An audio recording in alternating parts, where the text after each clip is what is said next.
how much do you think it takes as far as your income to live a comfortable life?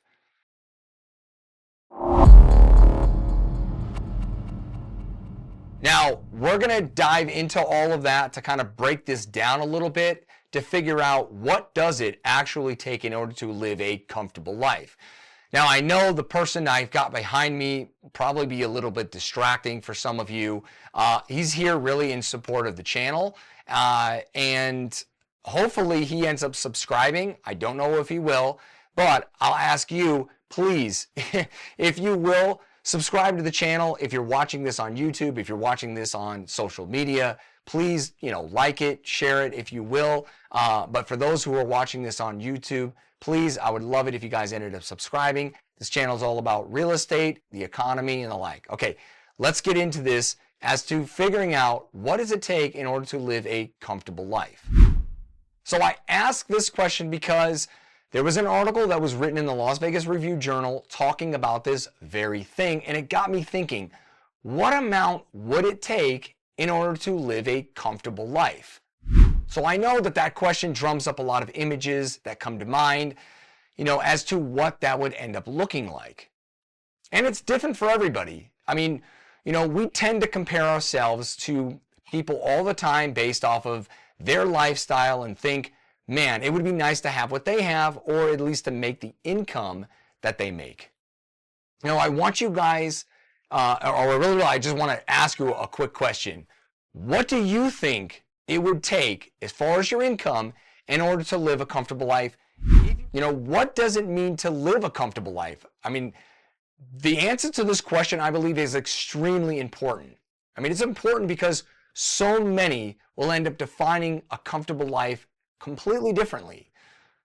So to be neutral, I looked up the definition of a comfortable life. I didn't want to give you guys really my opinion. So a comfortable life is defined as having enough income to cover your basic needs. So I don't know about you, but that seems to make sense to me. I mean, to live comfortably, not living posh, not living super extravagant, but living comfortably would be an income that ends up meeting your basic needs. That makes sense. So having enough income to cover your basic needs like, food, shelter, healthcare, while also providing you with some discretionary funds and to have maybe a little bit left over in order to, pursue your own personal interests and save for the future. Okay, now that we have a better idea based off of that definition as to what it takes to achieve a comfortable life, let's check out this, analysis and determine what a single person or a family would need to make that live in Las Vegas in order to live a comfortable life. Okay, so the analysis determined that it would end up taking an income of a little over $100,000 in order to achieve that comfortable life. Yeah, which to me seems absolutely ridiculous. But we're going to go through the numbers to determine whether or not, this is even somewhat accurate, or whether or not another number, or another amount of income would end up being able to get us to that point where we end up living a comfortable life. Now, in order for these researchers to complete or, conduct this analysis, they reviewed the Bureau of Labor Statistics data along with determining the average monthly and annual expenditures for the people who live in these 100 cities, basically around the country. So let's actually jump into that article and we'll see what these 100 cities are and what they determine as the needed amount in order to live a comfortable lifestyle. Let's check this out. Okay, so this is the article that the Las Vegas Review-Journal based their article on. So they went through 100 cities, and you can see here's the start of the list. Now, Irvine, California, they're determining that you need, a salary of almost $300,000 to live a comfortable lifestyle. Now, they're stating that the median household income there in Irvine, California is about $130,000. And here's the average living costs per month there in Irvine, California.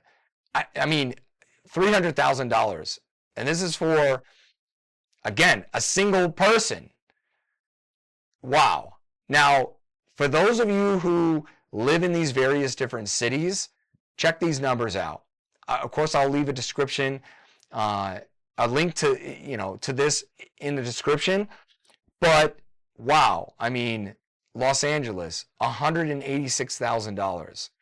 Seattle, $170,000. Long Beach, California, $168,000. Scottsdale, Arizona, $168,000.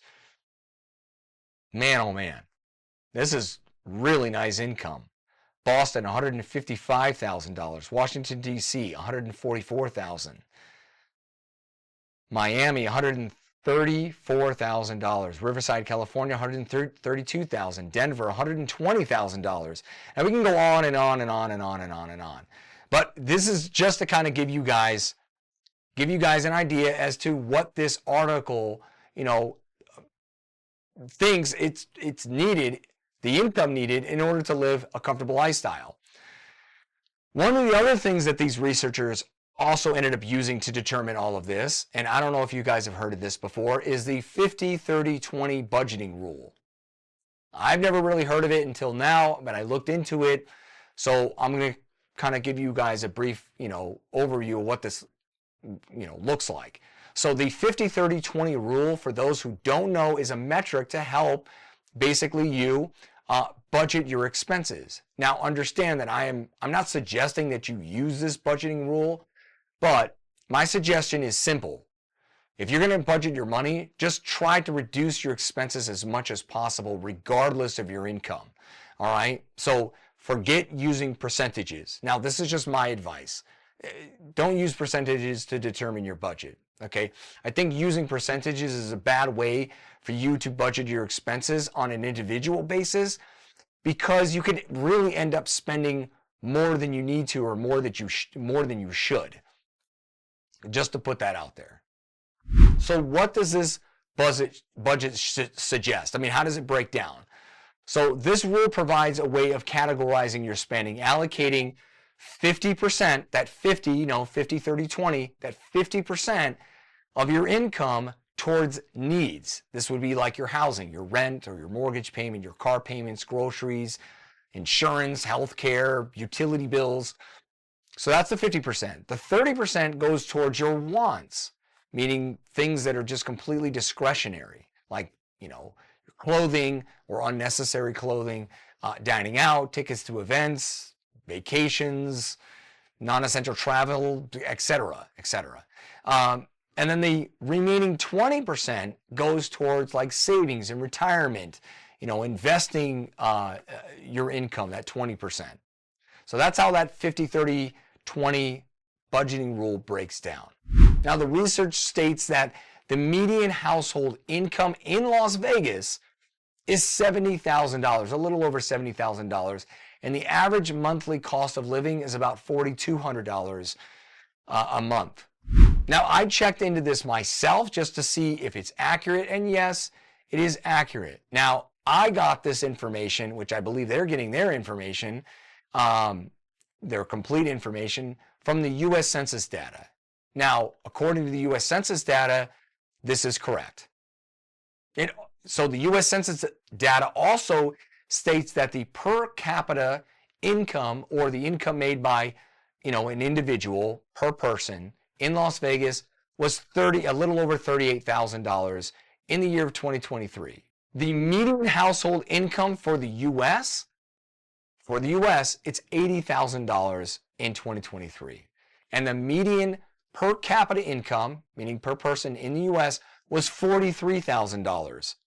So I just wanted to go ahead and put that out there so we had a kind of a base. We're talking about Las Vegas, but I want to have a whole of the United States in general. So let's see if the median incomes of the U.S. and Las Vegas end up providing one with what would be deemed as a comfortable lifestyle. And then we'll look at what $100,000 income ends up providing the median household or a single individual with. So I ended up breaking this down on a spreadsheet. so that we can really kind of dive into some of this and really see what this looks like on a monthly basis. All right, you guys, so right here, this is what I ended up putting together. So this is that 50, 30, 20 rule. Let me see if I can expand this out and make this a lot easier to read. All right, here we go. All right, so you guys can see here that just for Las Vegas, the household income was $70,000, single individual $38,000. Here's the 50-30 rule that they were talking about. So for your needs, based off of that household income, you'd be allocating $35,000. For your wants, $21,000. Now this is how it breaks down per month. So per month, 50% would end up being about a little less than $3,000. Your wants would be about $1,700, and that other 20% for like investing and things like that, a little less than $1,200. So I don't know about you guys, but that to me seems pretty low for your needs. This is what I mean. Look at it, $3,000. I don't know about you, but I know that housing here in Las Vegas for a family is going to end up costing you pretty close to this. I mean, you could find a place for $2,000 a month or $2,400 a month, but it doesn't leave you much for utilities and, you know, your car payment, gas, things like that. And then the amount that you're allocating towards, you know, discretionary spending, to me is quite a bit. You can end up siphoning off some of this to go here. This is why I try to stay away as much as you can from percentages and just using that as a rule for how you're budgeting your money. All right. Now, a single individual for your needs per month, we're talking about $1,600. Now, to me, I think that the way that this breaks down is okay. I mean, I think that this is probably a little rich here, and some of that can be allocated up here. But as a single individual, you're not tied down. You know, you're not tied down to living by yourself. You know, you could find a two-bedroom apartment for, let's say, $1,400 a month and sublet the other room, and now you split that, and now you're only paying $700 a month, and then you could use that, you know, other $700 that you're saving towards your car payment or what other bills you may have. So that's why I'm saying that this amount right here and the way they break this down, I think is a little silly. So I made another chart and I broke it down like this. So again, we're here, Las Vegas, income, household, single individual, and I broke it down like this: housing, transportation, food, discretionary, savings, and investments. Now, each individual is going to be feeling like these numbers could definitely end up changing, but I'm allocating for housing $2,000 a month, or about almost close to $2,100 a month for housing. Now, transportation, this would be your car payment, your gas. Food would be about $1,000 in order to feed a family. I use that metric because that's kind of the budget that I use. That's the amount that I use for my family, is about $1,000 a month. And it's myself, my wife, and I've got 3 kids. One 10, the other one 5, and the other one 3 years old. Now, I know as they get older, they're going to be eating more, you know, and then as they get older, of course, the cost of food and things like that are going to go up as well. But that was, you know, the number that I used for my grocery amount. So, and then discretionary spending, I know this is extremely low. You know what I mean? So it's pretty tight as far as, you know, the idea that you're going to go out and have this amount as your discretionary amount. But then I allocated this much towards, you know, investing or savings. And again, it's not a lot. So you're definitely not living a very nice lifestyle, but you are covering, you know, the basic needs. You know, the way in which we defined it here, that in order to live a comfortable lifestyle, you're going to end up covering your basic needs. So it kind of fulfills that. I know that it's not nice, but again, if we were to sit here and we were to break this stuff down for a single individual making the median income for those that live in Las Vegas, this is how this breaks down. Again, you could go ahead and you can, sublet a room and break this number way down and then spread this out a little bit more. So you guys can see how this ends up breaking down. Now, what does it look like if we end up having $100,000 of income for a household and for a single individual? Now, the reason why I use this percentage of 35%, I know you're thinking to yourself, Pat, you just told us don't use percentages when breaking down your budget. I use 35% because it's a metric used by any lending and any bank who's going to provide you with a loan, and they're looking at your debt to income ratio, and they want to know, okay, a good number to say that based off of your income and your debt, if you're going to borrow money to purchase a home, we ideally want you to stay within 35% for your housing expenses. So that's the reason why I ended up using that percentage, just kind of have a reference there. So for a family making $100,000, our household making $100,000, you can allocate based off that amount almost $3,000 a month. Now, to me, that far and exceeds what would really be necessary. That is actually living a really nice property for that amount of money per month if you were renting a property.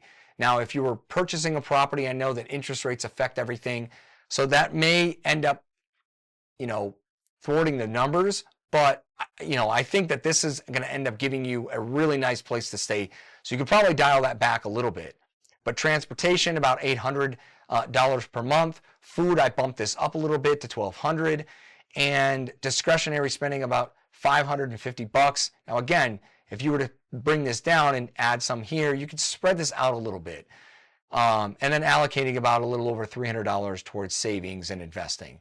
Now, if you're a single individual making $100,000 a year, man, oh man, again, allocating $3,000 a month for your housing, to me, I'm like, as a single individual, you're basically almost living in a mansion. If you were renting a property in Las Vegas and you were allocating almost $3,000 a month, I mean, you could fill that place because you'd be getting a 4-5 bedroom house. You could fill that place with a bunch of roommates and probably be paying next to nothing. But you don't need to be anywhere near this amount of money towards your living expenses as a single individual. When you got $100,000, you can live a very comfortable lifestyle. For transportation, $800, a little over $800. Food, meaning groceries, $600, and I think that this is really a good amount. For those who are single, buying groceries at the prices that we're paying now, please let me know whether or not you think that that's a good amount. And then discretionary income of almost $1,200 a month. To me, I think that that is a very good amount of money to be able to kind of run around, have fun with your friends and do whatever activities that you think are good for you as far as discretionary spending. I think that that's a good amount. A lot of you may differ from my opinion, but this is what I allocated. And then for savings, you could definitely bump this way up, especially by dialing this way back. So this is what I believe that article and the analysis drawn, or the conclusion drawn by the research that they've done, I think they are way off. But I think that the median income for a single individual here in Las Vegas at about $38,000, I think it too ends up meeting the definition of a comfortable lifestyle. You're definitely not living an extravagant lifestyle, a posh lifestyle, but it does provide you with what I think meets that definition. If any of you, based off of your income, say, you know what, I think that I can afford to buy a home, please end up reaching out to me. I'm a licensed real estate agent here in Southern Nevada. More than happy to go ahead and answer any and all of your questions pertaining to what does it take to buy a property, how do I find the best property, and then, hey, I want you to help me through the process of purchasing a property because I don't want to be stressed out along the way. please end up giving me a call. I'll definitely end up helping you out. I also help you out with closing costs, so it's cheaper going through me or using me as your agent to purchase a property. And that same thing goes for those of you who own a home and you're looking to go ahead and sell. So if that's probably something you're planning on doing in the near future, you know, this year, 2025, please end up giving me a call. Otherwise, thank you for watching. If he could talk, he might end up saying something as well, saying, hey, give Pat a call. But otherwise, thank you for watching, and I'll see you guys in the next video.